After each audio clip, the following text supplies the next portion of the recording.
ይስጥልን ውድ ኢትዮ ከረንት የዩቲዩብ ገጽ ተከታዮችና አድማጮች እንደምን አላችሁ? ለዕለቱ የተመራረጡን አርዕስተ ዜና ወደ እናንተ ይዘን ቀርበናል።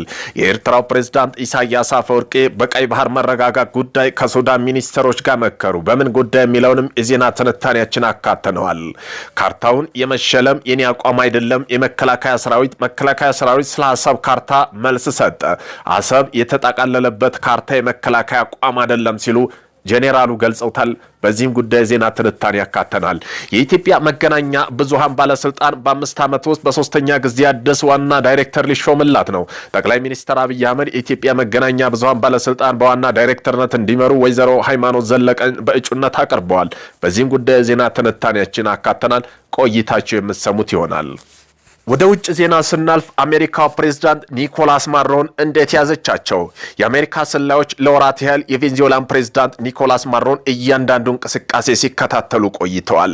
በዚህም ጉዳይ ዜና ጥንቅራችን አካተናል። ቆይታችሁ የሚሰሙት ይሆናል። ቤተሰብ ለመሆን ላይክ፣ ሼር፣ ሰብስክራይብ ማድረገውን እንዳይረሱ። ወደ ዕለቱ የመጀመሪያ ዜና ትንታኔ ስናልፍ የካርታው መሸለም የኔ አቋም አይደለም መከላከያ ሰራዊት ስለ አሰብ ካርታ መልስ ሰጠ።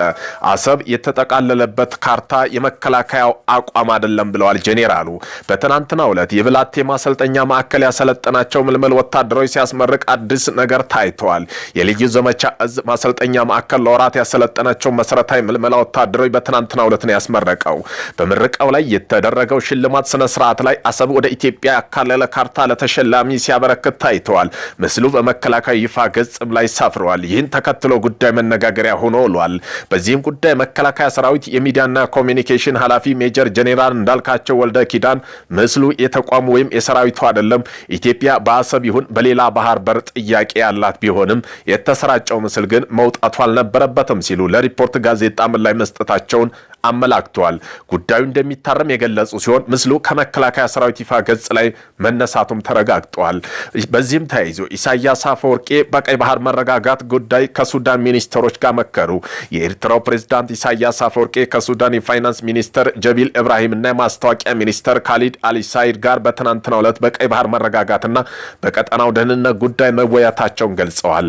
ኤርትራ በገጠማት መንደር አድሃሎ በተካሄደው ውይይት የሁለቱ ሀገራት ጥቅም ለማስከበር በአፍሪካ ቀን ሰላም ለማስፈር ቀጣይ ያለ የፖለቲካ ቅንጅት አስፈላጊና ትኩረት ማድረግ የሱዳን ዜና ወኪል አገልግሎት ዘግቧል። በተጨማሪም ውይይቱ የሁለት ሀገራት የሁለትዮሽ ግንኙነት ከማጠናከር ባለፈ በተለያዩ ዘርፎች ትብብር ማሳደግ የሚቻልበት መንገዶች እንዲሁም ቀጠናና ዓለም አቀፋዊ ወቅታዊ ክስተቶች ላይ ምክክር መደረጉን ተመላክተዋል። ኢትዮጵያ የባህር በር ለማግኘት ጥረት ማድረጓን መቀጠሏን ተከትሎ ፕሬዝዳንት ኢሳያስ ከቀይ ባህር ዳርቻ ሀገራት ያለው ግንኙነት ለማጠናከር እየሞከሩ ሲሆን በቅርቡም ሳውዲ አረቢያና ግብጽ ጉብኝት ማድረጋቸው የሚታወስ ነው። ኢትዮጵያ መገናኛ ብዙሃን ባለስልጣን በ5 ዓመት ውስጥ ለሶስተኛ ጊዜ አዲስ ዋና ዳይሬክተር ሊሾምላት ነው።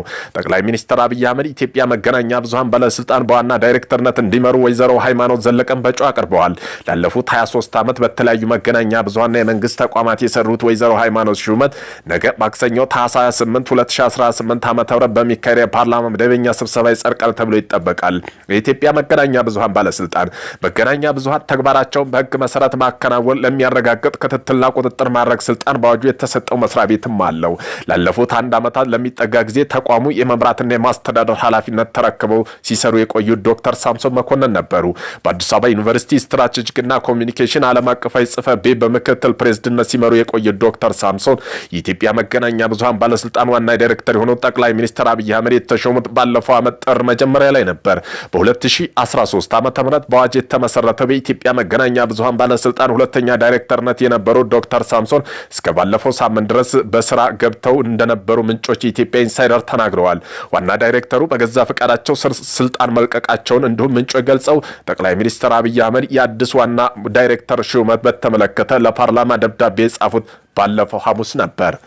አሜሪካ ፕሬዝዳንት ኒኮላስ ማሮን እንዴት ያዘቻቸው? የአሜሪካ ሰላዮች ለወራት ያህል የቬንዙዌላ ፕሬዝዳንት ኒኮላስ ማሮን እያንዳንዱን እንቅስቃሴ ሲከታተሉት ቆይተዋል። አሜሪካ ከፍተኛ ወታደራዊ ባለስልጣን እንደሚገልጹት የ63 ዓመቱ ፕሬዝዳንት የት እንደሚተኙ፣ ምን እንደሚመገቡ፣ ምን እንደሚለብሱ የቤት እንስሳዎችንም ጭምር ክትትል ሲደረግባቸው ነበር።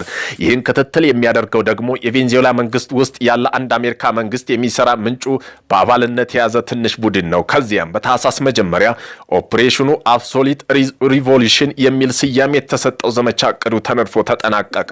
ወራት የፈጀው እቅድ ከፍተኛ ጥንቃቄ ተደርጎበት የተዘጋጀው። በእቅድ ዝግጅት ውስጥ የተሳተፉት የአሜሪካ ኢሊት ወታደሮችና የቬንዙዌላ ዋና ከተማ ካራካስ የሚገኙ ፕሬዝዳንቱ ደህንነት የተጠበቀ ማቆያ ሴፍ ሃውስ አስመስሎ በመገንባት ጭምር ነው። በምን አይነት መንገድ ማሮ እንደሚያዙ ተለማምደዋል። ከቀዝቃዛው ጦርነት ወዲህ ባልታያ አኳኋን ዋሽንግተን በላቲን አሜሪካ ልታደርግ ያቀረችው ወታደራዊ ጣልቃ ገብነት በሚስጥር የተያዘ ነበር። አሜሪካ ኮንግረስ ስለ እቅዱ አስቀድመው ገለጻ አልተደረገለትም፣ ምክረ ሐሳብም አልተጠየቀም። የዘመቻው ሂደት በዝርዝር ተዘጋጅቶ ከተጠናቀቀ በኋላ ከፍተኛ ወታደራዊ ባለስልጣን ጥቃቱን በመሰንዘር አመቺ ሁኔታ እስከሚፈጥሩ መጠበቅ የነበረባቸው። በተቻለ ሁኔታ ኦፕሬሽኑ በድንገት እንዲፈጸም ፍላጎት እንደነበራቸው ባለስልጣኑ ተናግረዋል። ፕሬዝዳንት ትራምፕ ከአራት ቀን በፊት ኦፕሬሽኑ እንዲፈጸም ፍቃድ ሰጥተው የነበረ ቢሆንም የተሻለ አየር ሁኔታና አነስተኛ ደመና የሚኖርበት ጊዜ ለመጠበቅ ሲባል ነው ጊዜ የተራዘመው ብለዋል። ፕሬዝዳንት ዶናልድ ትራምፕ ኦፕሬሽኑ እንዲጀመር ፈቃድ የሰጡት ትዕዛዝ ያስተላለፉት በቬንዙዌላ አቆጣጠር ሌሊት ላይ ነበር።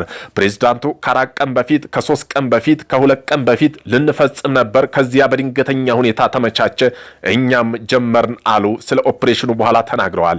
ትራምፕ ትዕዛዙን ያስተላለፉት በቬንዙዌላ ሰዓት አቆጣጠር እኩለ ሌሊት ቀደም ብሎ በመሆኑ ሰራዊት አብዛኛው እንቅስቃሴው በጨለማ እንዲያደርግ አስችሎታል።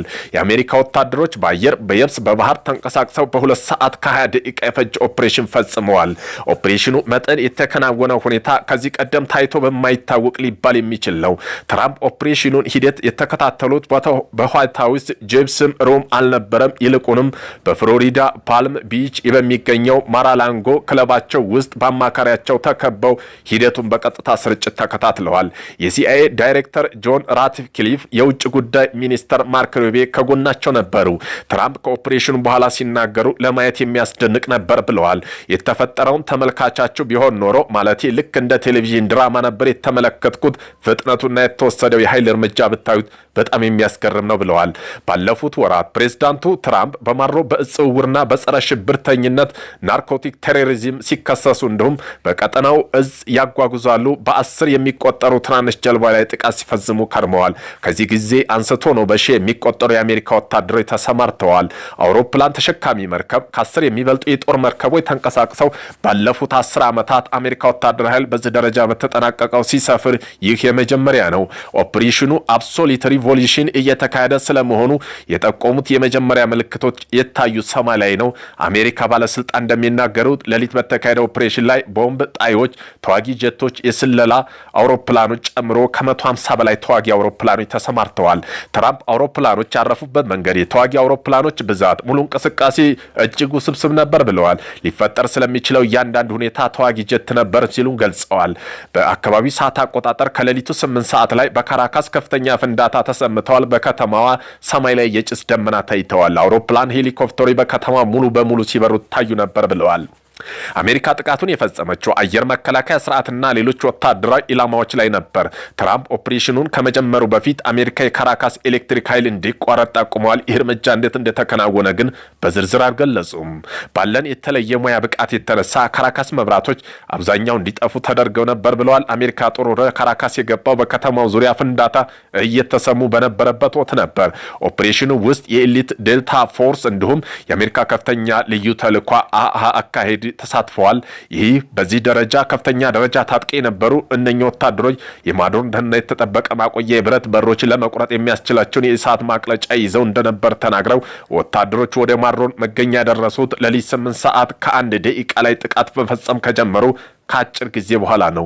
ትራምፕ ፕሬዝዳንት በነበሩበት ይወዝ በካራካስ እምብርት ላይ ምሽግ ላይ ሲሉ ገልጸውታል። በተጠንቀቅ ሁኔታ ላይ ሆነው እየጠበቁ ነበር፣ እየመጣ እንደሆነ ያውቁ ነበር ብለዋል። ወታደር እንደደረሱም ተኩሱ ፈንድቶባቸዋል። አሜሪካ በሄሊኮፕተር አንዷ ተመታ የነበረ ቢሆንም መብረር አላቆመችም። በቁጥጥር ስር የመዋል ኃይሉ ወደ ማድሮን ግቢ በመውረድ በፍጥነት ተንቀሳቅሷል አሉ ትራምፕ። ሰብረው ለመግባት ወደማይቻልበት ቦታ ሰብረው ገቡ። የብረት በሮች የተቀመጡበት ለዚሁ ተብሎ ነበር ብለዋል። ኤሊት የአሜሪካ ወታደሮች ወደ ማድሮን ግቢ ሲጓዙ የቬንዙዌላ ፕሬዝዳንት መሸሸጊያ ክፍል ለመሸሽ መሞከራቸውን ትራምፕ ተናግረዋል። ደህንነቱ ወደ ተጠበቀ ቦታ ለመሄድ እየሞከሩ ነበር፣ ነገር ግን ቦታው ደህንነቱ ያለበት አልነበረም። ምክንያቱም በ47 ሰከንድ ውስጥ በሩ እናፈነዳው ነበር ብለዋል። ትራምፕ አክለውም በሩ ጋር ደርሶ ነበር፣ ነገር ግን ሊዘጋው አልቻለም፣ በፍጥነት ስለደረሱበት ወደ ክፍሉ መግባት አልቻለም በማለት ተናግረዋል። ፕሬዝዳንት መሮን በቁጥጥር ስር መዋላቸው ቢቃወሙም ኖሮ አሜሪካ ልትገድላቸው ትችል እንደነበር የሚለው ጥያቄ ትራምፕ ይህ ግን ሊሆን አይችልም አሉ። በአሜሪካ በኩል ጥቂት ሰዎች ቢመቱም የተገደሉ የአሜሪካ ወታደር እንደሌለ ገልጸው አሜሪካ ይህን ኦፕሬሽን በመፈጸሙ አስቀድሞ ማሮን ለመያዝ የሚያስችል መረጃ ለሰጠ ሰው የ$50 ሚሊዮን ሽልማት አዘጋጅታ ነበር።